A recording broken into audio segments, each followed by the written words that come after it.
Hello, hello, everyone. Welcome back to another awesome episode of High Vibin' It. We are so excited to be back with you guys after a nice little hiatus. We decided that we would switch our show format so we could take breaks every couple of months just to recharge, refresh, and re energize for ourselves and for all of you guys. So, Lynnsey and I are really excited to be back. If you're new to the show, my name is Kelsey Aida.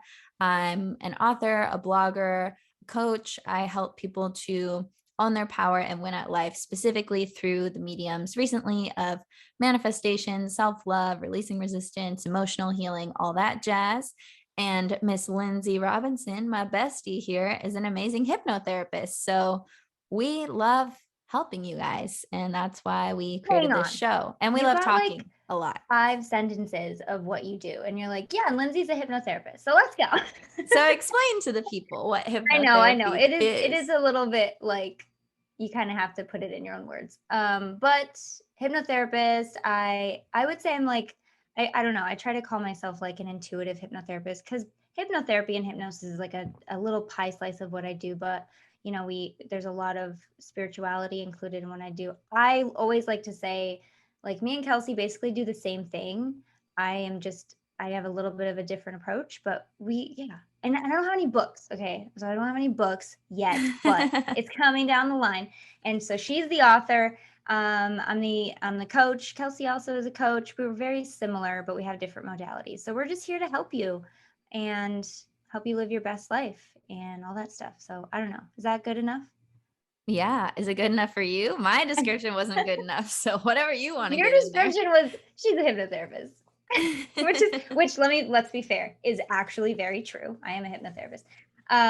But yeah, I think our main goal, both of us, is just to be here for you and maybe say some things in a way that will help it get a little deeper into your subconscious, into your mind, and help you live your best life. It's so cliche to say that, but it's so true.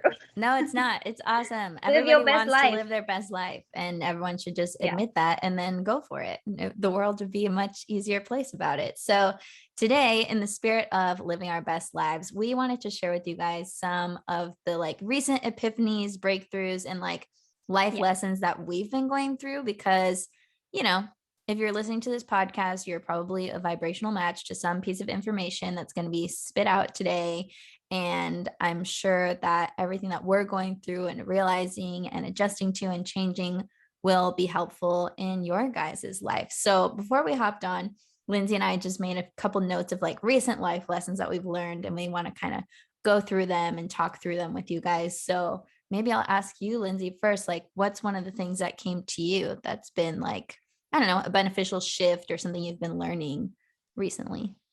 Okay, so the way that we kind of the way I feel like this episode is going to break down is like this last year, right? Or like 2020? Are we talking about 2021 or I'm just talking about recent? 2021 since we're like halfway 2021. Yeah. through. I'm kind of doing like a, Yeah. this whole year leading up to now reflection. Yes. So I was telling Kelsey it's always kind of a challenge for me to answer these types of questions because I'm not eager to keep track of like my progress, and I should be. I think I teach my clients to do that, and that actually is one of my things, which is take your own freaking advice. um Everything I tell my clients to do, it comes so easy, doesn't it, to be like, well, I can see what the blockage is, I can see what the challenge is, and I know, from my experience with working with people, what would help you and what has helped in the past. And then when it comes to me, when I'm feeling the exact same way, I'm like, what do I do? What's the answer? And it seems so much harder. So for me, in the past few months, it has really just been take your own advice. Think like, what would you say to a client right now? And I've done that so many times, especially this year, where I'm like, why don't I just do this more often? Why don't we just ask ourselves? And I'll even tell, it's so funny because I'll even tell my clients, like, what if your best friend came to you with this issue? What would you tell them? Because we're so smart. Humans are really stupid, but we're also very smart. We can be so smart and insightful and spiritual and connected when we feel inspired to be. And so it's just getting into that. My work inspires me to help people. And so I need to bring some of that inspiration into my own realm and start to listen to myself a little more. So that's really been something for me. One of my biggest pieces of advice is take a break. You're allowed to take a break, right? I just don't. I'm not good at letting myself take a break. Or But we rather, took a in the past, break, so yeah, that's we good. had a Making we had a high progress. vibe hiatus, didn't we? A little high vibe hiatus, which helped us come back super excited to start a new season, I guess. Is that what we Yeah, would we don't call really it? label the seasons, but I We would call it don't. like a new season. We don't label it a season. I think once we get our new cover art, it will kind of be like the before and after kind of feel to it. Yes. But take a break, like you don't. And I've been putting more of that stuff on my social media lately, where it's just like, I need to hear this, so people will need to hear this. Like, you Hmm. don't have to get it all done now. You don't have to kill yourself trying to do the thing. You can rest. You can take a break. You can enjoy your break. Because that's the other hard part, is letting yourself enjoy the break Oh rather my than gosh, this is a perfect segue into one of mine. yeah. Can I start You it? shitting on yourself? Is it going to be something like No, that? no, no. So, one of the ones that I wrote down of recent life lessons is like, it doesn't matter how good of a manifester you are if you can't receive things in your life. Like, if you Yes. can't actually take in what you are creating or what you have already created, right? Because it's like, Yeah. how many times are we like, oh, I want more of this, I want more of that, I want more of this, I want more of that, but it's already in our lives, but we Yeah. just don't feel like it is because we're not actually receiving it. Yeah. Like, the problem I is not that it's not there, it's that you aren't able to take it in. yeah.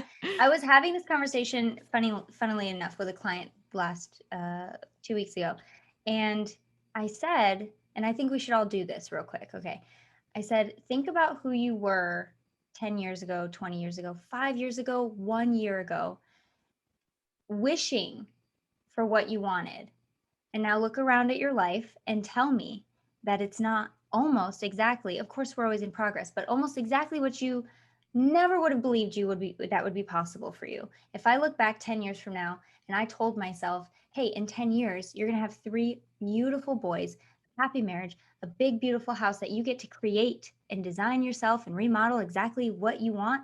Oh my gosh, I'd be like, you're nuts. Get out of this bar. Because that's probably where I'd be. Oh, Get out of this past version of bar. Lynnsey hanging at the bar. Next round's on me.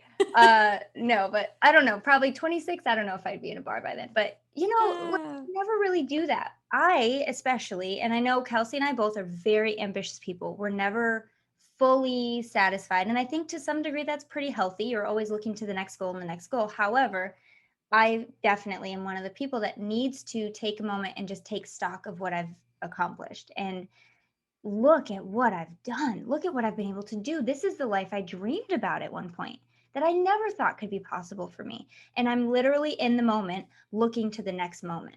Mm-hmm. And I know we all can relate to that. So it's just it's a nice way, and I love how you put it. It doesn't matter how good of a manifester you are if you can't receive.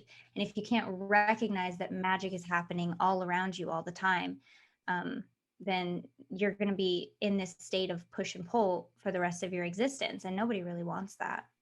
Yeah. And like, some things you can ask yourself to help with this are like, when you're wanting to, let's say, manifest love, you could ask yourself, like, where is there already love in my life? Like, okay, I love my dog, I love my house, I love my friends, these people love me, my family loves me, whatever. Like, look for where it already is. If you're trying to manifest abundance, where are you already abundant? Is your fridge super full? Is the weather always great where you live? Like, where do you already have abundance? And taking that inventory, like how Lynnsey said, can be super beneficial. And we're not doing it to be physically focused. We're doing it like in an effort to cultivate more appreciation and gratitude so that you Yeah. can actually receive all the blessings that are already in your life. Like, nothing has to change for you to be able to open up your receptor even wider and become a bigger container to magnetize what you want, but also like it's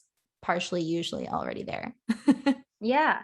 And you don't have to. My biggest sticking point when it came to like looking around at what I've done already was this underlying feeling that I had to work on, which was, oh, well, if I am satisfied with where I'm at, then that means like I'm never going to get anything else from the universe. Like I'm going to send the message that I'm done and I'm never going to, you don't have to be done to be satisfied. You don't have to be done to be thankful for where you are and the progress that you've made. And that was the biggest kind of eye opener for me in a while, which was like, oh, the universe still knows what I want. Like the universe still knows I'm not done and I still have desires and goals for the future, but I can be both. I can be grateful and also ambitious for the next. Yeah, you can be super satisfied and happy and grateful for where you are, and also excited to see Yeah. what's around the corner, you know? And I think that's like the sweet spot to be in, honestly, Yeah. is like enjoying and appreciating where you are, like allowing yourself to really relax into that and be present, while at the same time just like getting curious and excited for like, ooh, what's gonna come Hmm. next? Could be really cool. I know there's all these things that I've been wanting. Maybe one of those is gonna happen in the near future. So Who was it that said, was it Jenna Black that came on the show? Forgive me if this isn't who said it and correct me, but one of our amazing guests said, I can't wait for the surprises the universe has in store for me, or I can't wait for the universe to show up and just knock my socks off. Like that is such a good mode to be in and such a good feeling to have, is like, oh my gosh, I know what the universe is capable of. I cannot wait to see what happens. I can't wait to see what it has in store for me. Such a good feeling. yes, it's a great one.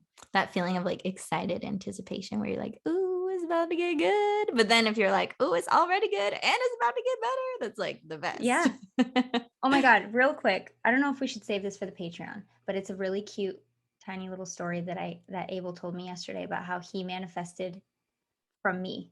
Mhm. It's Oh my so God, so funny. cute. Okay, so let's save that for the Patreon. So if Yeah, you guys aren't I want to tell this already story.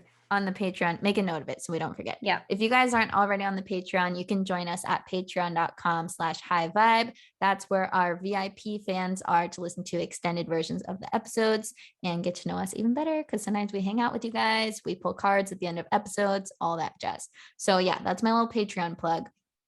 But back to what you were saying, that's something else that I realized this year, which I didn't write on my list, but I'm glad that you said it.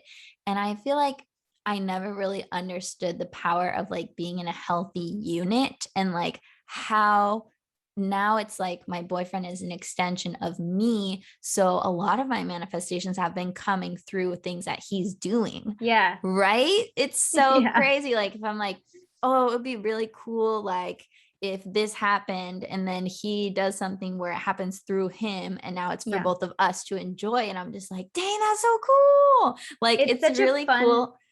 yeah.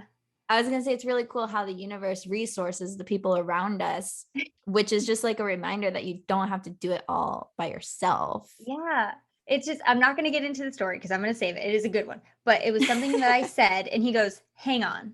When did you think about this? And I said, I don't know, this morning. And he goes, I totally manifested this. And it's such a fun feeling to hear, because I talk about it all the time. He doesn't really talk that much about like his power of manifestation. Mhm. But when he does, it's like it's such a good feeling because I'm just like, oh, yeah, you're my person. That's right. You're my Like, person. it's just so cool. So anyway, I'll That's get into really the story. cool. But when he looks me Love dead it. in the eye and he goes, I manifested that. Okay. I love that man. Abel's He's the so best. fun. He is. He really is. Anyway. Okay, I love it. Moving on to another one. Let me look at my list. Okay.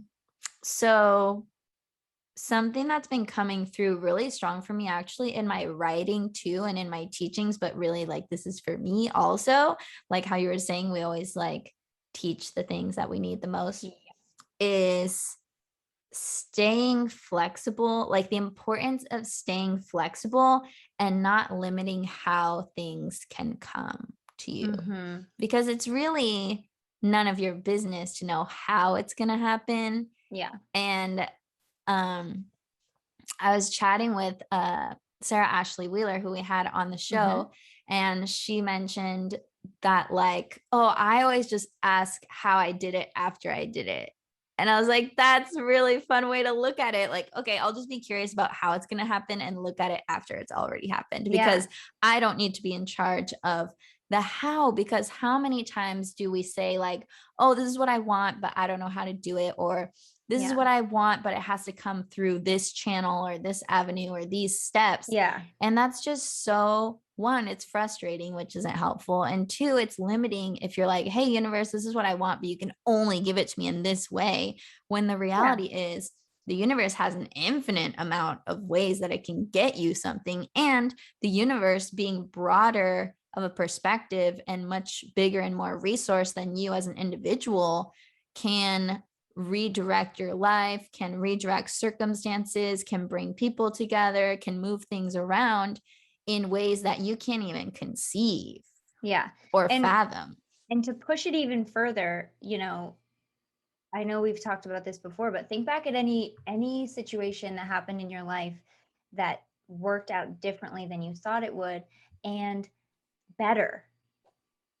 And we can always see it after it happens, like, oh, thank God that didn't happen the way I thought I wanted it. Thank God I didn't get the thing I thought I wanted when I thought I wanted it, because this is actually what I wanted. I just, for whatever reason, you think that you want the thing a certain way, and then it doesn't happen, and you're sad for a minute, maybe, and then it happens better, and you're like, oh, okay. Like, we all have those stories. So it happens all the time. But when before it happens, you're looking ahead, like, well, I know in my human brain that this is how things normally happen that way. So this is what I think is going to happen. And if it doesn't happen this way, then it must mean that it's not meant for me, or that my life is not meant to be great. Or, whatever, we tell stories to ourselves, but it always works out better. Like, the universe has your back. Get it through your head. Get it through your skull. Mainly for, I'm talking to myself and for my soul sisters. Tough love is just a projection of how she's feeling towards herself. My soul sisters who understand my tough love, get it together and understand that the universe is never going to leave you high and dry. And anytime you think that the universe has left you high and dry, it's just perceived that way because we don't see the bigger picture. True or false? Yeah. And like, we don't see how like the universe is us and we are the universe. Why would the universe's interests be separate from our own if we are the same thing? Like, obviously you're always going to have your own best interest. So obviously the universe is always going to have your own best interest. And I have a funny little story of how some of these downloads came through. I'm working on this book called Letters to the Universe, and it's an interactive manifestation journal. So it has like little tear out pages where you can write letters to the universe. But anyway, I was thinking it would be super cool at the end of the book. And I don't know if this is actually going to make it into the book because it hasn't been approved by the publisher yet. But if at the end of the book, it had a letter from the universe. So you've written all these letters to the universe, and then you're like, oh, there's a letter from the universe. And it's like the response. So I basically channel the response from the universe of what the universe thinks and says and feels like once you ask for something. And basically the gist was like, I know how to make this happen faster than you. So like, have a little faith. I'll send you the right ideas and the right resources, and just know that like, it's already done on an energetic level. And now I just need you to like get out of your own way and know that like, this is happening. Basically. And if there's one thing that Abraham teaches, if you're not familiar with Abraham, oh my God, Google it. It's amazing. He, they, she, is that if you desire it and if you want it, it's done. You've already created it in the energetic realm. You just have to bring it into your reality by doing all the manifesting practices and keeping your eye on the prize and not strangling it to death. You know what I mean by that, which is just obsessing over it and worrying that it's not going to happen and wondering and, being afraid. And, the universe knows what you want. Because you want it, it's already done. Can I give a really cool analogy real quick? Yeah. So here's a really cool analogy. If you're on the road, let's say you're just driving, you're going on a road trip and you know where you want to end up, but you're not sure how to get there because you've never been there before. On the road you're driving, you can only really see what's ahead of you. You can only really see one way to get there. And if you get traffic or whatever, then that could feel like, oh, well, I'm stuck. That feeling of manifesting and being stuck and like, ugh, when am I ever going to get out of this? But the universe is like Google Maps. It can show you a reroute. It can show you all the other ways to get to where you're going, but the destination stays the same. It's just the routes that take you there might be different. And to elaborate on what you're saying, you know how when you're on your path, when you're following the GPS, but then you stop following the GPS and you're like, I think I'll turn left, or I'm going to turn right, or I need to stop. And you fall into a swamp? No, just kidding. Like, what happens? The GPS isn't like, oh, F you, I'm not going to take you to where you want to go. The universe or the GPS / Rerouting. universe. And this analogy is Rerouting. just like rerouting. Here's another way. Here's another way. Here's another way. Here's another way. Here's another way. Like there's an infinite number of ways to get you to where you want to go. So don't put so much pressure on yourself. Like it has to be this way, or, oh, I'm off my path, or, oh, I missed my shot, or, oh, I messed up. Like, no. Yeah. There's what is it? Another teaching from Abraham, which is like, I'm going to use your love example because that's the one that I heard them talk about, which is this woman was like trying to get her lobster, her person. And Abraham was just like, if you miss out on one, there's a whole line behind him of perfect, ideal matches for you. And you're just kind of weeding them out, like, okay, well, you cannot, what the basic idea is you cannot miss your shot. You cannot miss out. You can't be like, well, since I didn't take that open door, there's never going to be another open door, it's just silly when you say it like that. But that's how we can feel sometimes. Right. But there's always going to be, if you want it, there are always going to be reroutes to get you there. And there's a million men. Just think of a 1,000,000-man long line or house or stack of cash or whatever it is that you're trying to manifest. There's an abundant opportunity for you to get it. You just have to remember that. Gosh, if we knew that, we'd never be afraid to get what we want. We would never be afraid that it's not going to happen. Yeah.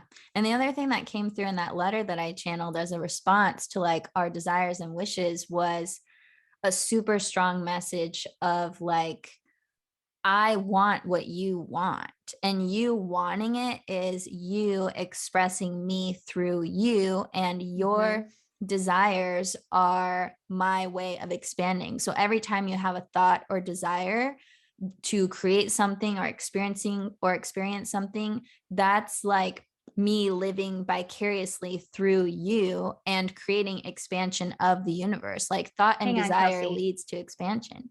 I love you. Did you say vicariously? What did you just say? Vicariously? You said vicariously. Okay.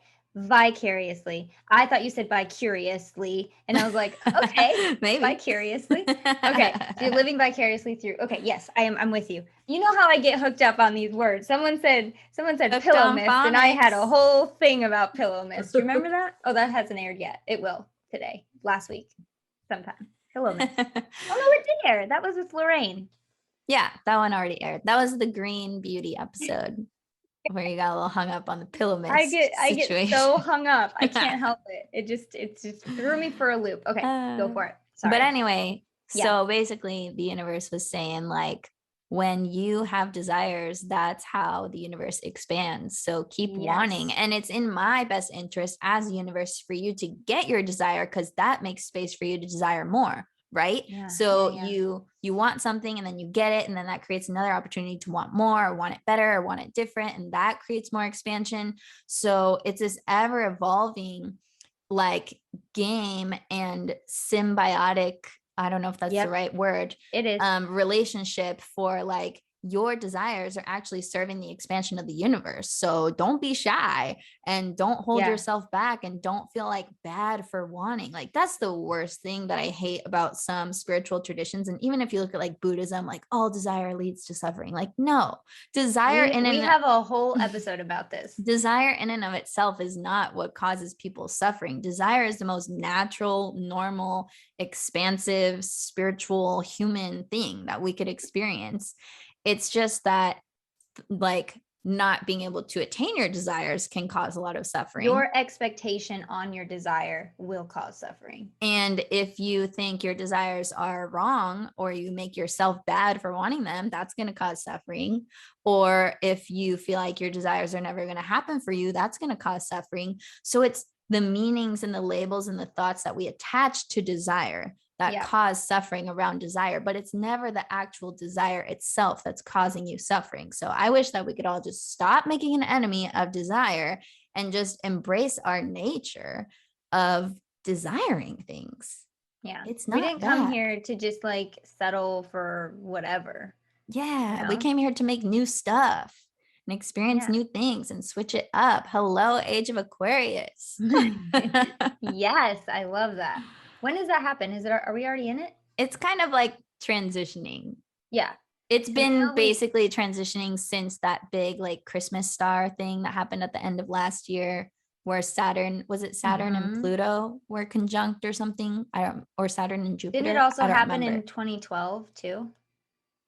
I thought it happened Mm, in 2012 because that was I like the end of the don't. Mayan calendar when everybody was Oh, freaking out, maybe. and I it don't was know if that's just related to what I'm thinking of, but well, yes, because the age of Aquarius was the beginning of the end of the Mayan calendar. So the end of mm, the Mayan calendar was the end of the age of Pisces, I right. guess. Mhm. The details are hazy because I read it like 9 years ago, but it came to mean like, well, the world's not going to end. It's just the end of that age, and so they probably meant to make a new calendar, whatever.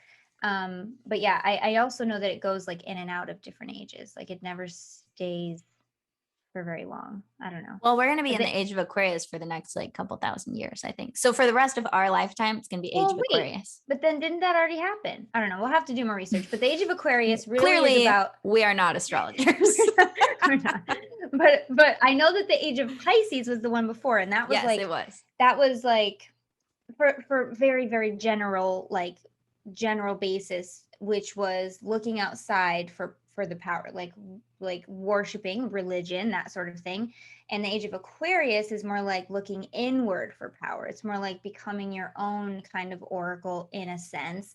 It's also very I believe technologically based technologically based. And so we're kind of coming into our own and create, this is the age of creation, and just and becoming very intentional with what we're creating. Yeah, I'm writing a note to like get an astrologer on the show so we can talk about the age of Aquarius and have like Another one. more We've had some detail. before, but we've never asked these kinds of questions. It'll Right. be I fun. think it would be cool to get like into this topic specifically. Mhm. But yeah, so the age of Aquarius has everything to do with like what Aquarians and Aquarian energy stands for, which is like humanitarianism. Yeah. Yeah, like it's an air sign. So I'm an Aquarius. So we're very intellectual, idea people, really smart, really innovative. Aquarius rules, I'm pretty sure, like scientific breakthroughs in Yeah. technology, That's what I was saying. like medicinal stuff, um, And inner all sorts power. of like digital technology. And it's really going to change the dynamic of like power structures and hierarchies. And it's kind of like a power to the people movement. Like if you ever listen to that song, Age of Aquarius, Yeah. that's like explains the whole like age of Aquarius that we're going into. And Jeff and I always jam out to that song in the car because it's like one of his favorite You songs. do not. You We flower always child. jam out to that song. He loves Kelsey, playing it. I'll wake up on a Sunday and that song is blaring in my house, you and Jeff is in the complete kitchen like hippie. this. He is such a hippie. He is a hippie. Well, actually, I'm pretty sure his rising sign is in Aquarius. Really? So we I both have have no air. Aquarius like really strong in our chart. I don't think I have any Aquarius in me at all. My son is though, and he's such a little He's really smart. star. That's for sure. When I hung out He at Lindsay's house, is. this kid was solving Rubik's cubes like nobody's business. I was like, Yeah. man. How we timed him with you, didn't we? Didn't we time him when you were there? Yeah, and he set like his Maybe like own 2 personal minutes. record. And then you weren't there, but Jeff and I were sitting at the table with him, and Jeff was like, I bet this kid knows about Bitcoin. So he like asked him, he was like, do you know what Bitcoin is? And I saw him like the way that his mind works in that moment. He was like, Bitcoin, Bitcoin, Bitcoin, Bitcoin, Bitcoin. And he's like searching all the areas of his brain to like see if he had heard Oh of it no. before and like think of like what it was. And he was like, I think I've heard this word before, but I don't know what it is yet. I'm going to study it. I have shuffled through all the files in my brain and I cannot Yes, come he's up like a with little Bitcoin. supercomputer. I was Oh like, my gosh. wow. And And then Jeff was little like, Jack wow, over too. here. It was Little great. Jack's all about like, how did you die in a past life? So different. Man, your kids are great. I love them. I Oh loved hanging geez. out But with yeah, them. Age of Aquarius is gonna I've been excited for I thought it happened in 2012. I could be very wrong, but I'm excited for it because I love anything that brings the power back inward. Anything that helps us stop looking outside of ourselves for worth and for creation and for empowerment, and Mhm. starts bringing it back. And that's what Age of Aquarius does. Like, no, you're good, you're great, you got it Yeah, because already. actually, Aquarianism really represents individuality. Yeah. Yeah. So it's a lot about bringing the power back to the individual and less about institutions and stuff. And that's why, like, a lot of the rise of cryptocurrency and everything becoming decentralized just in nature, not even just cryptocurrency wise, but just everything becoming decentralized really has to do with like the Age of Aquarius and all those energies. So it's exciting. Cool time to It be is alive. exciting. Very Really, really cool. cool. I'm super Really cool. excited about it. But yeah, anyway, more life lessons. Well, Let's see. I think this kind of went into what we've already been talking about, but it Yeah. really just, I don't know if I've learned this lesson, but it's something it's a theme that's been happening in 2021, which is just divine timing. Trust it, because Word. and I think it does kind of go back to the expectation of your manifestations and what you feel like what should happen. But it's so common. Every single person listening to us yammer on right now has an experience where they don't completely trust the timing of their lives. You know, we want to control, we want to have a hand in it, we want to be able to be at the steering wheel of our own life. But you are anyway. Hey there. We hope you're enjoying this episode so far. But if you want to listen to the whole thing, we're going to invite you over to our podcast. Either search for High Vibing It on iTunes, Spotify, wherever you guys listen to podcasts. Or even better, if you want to watch the extended video version of this episode that's even longer than the actual podcast itself, head over to our Patreon at patreon.com/highvibe. Lynnsey, tell them what's awesome about the Patreon. Patreon is where we have all of our extended episodes. As Kelsey said, we have it on video, so you can actually see the things that we're talking about. Sometimes we have visual aids, and it's nice to know what we're talking about. We also have hangouts that we do sometimes that are exclusive to Patreon people. And you can get started with all of this and bonus content and everything that we have only for the Patreon people for as little as $3. I think it's $3.33 a month. And that's it. And you guys can get all the benefits and all access to everything that we put in there. Really cool. It's really cool, really fun, super easy to join. And you guys don't even have to do that to finish this episode. If you're like, screw it, I don't want to pay any money, I just want to hear the rest of this episode, go to our podcast, High Vibing It, search for it wherever you listen. It's totally free. Either way, enjoy the rest of the show wherever you choose to enjoy it. And we will see you guys next week because we do a new one every week. Adios. Bye.